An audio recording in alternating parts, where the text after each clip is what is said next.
I got the chance to sit down with Cate Blanchett, who maybe along with Jared Leto seemed something of a fait accompli last night. Such a fantastic actress. So many roles to her name. Not surprising then that she took home her second Oscar last night.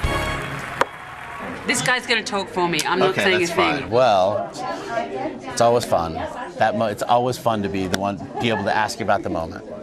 Cate Blanchett. Daniel Day-Lewis actually looked at me, and that's when I knew. You never expect this to happen, and I think the more expectation there is around it, the more nervous you get. So it's always a shock in that moment. There's never any shoe-in, because it's not the Olympics. It's a cultural event, and in the end, this choice is subjective. As random and as subjective as this award is, it means a great deal.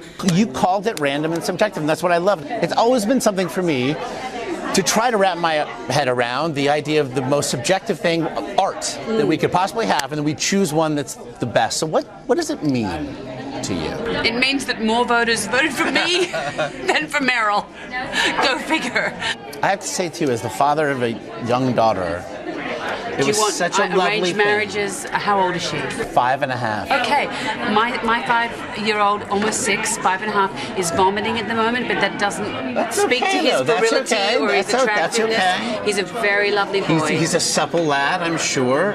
Do I pay the dowry on that? What's the dowry? Yeah. I have to come up with the dowry? You have to, but that's okay. All right, we can work it out. All right. Just show me a picture. Well, I want to thank you, and you certainly earned it. And we'll talk about the arranged marriage in a couple. I'm gonna. Congratulations. Completely disarming. She seemed I will say, of everybody who spoke to last night, she seemed every bit the veteran. You know, again, it was a second Oscar win for her, and just wonderful, wonderfully in the moment. I love how she got a future going. Yeah, and apparently she's also going to be an in-law. All right. So if I could just have the statue for holidays and birthday parties.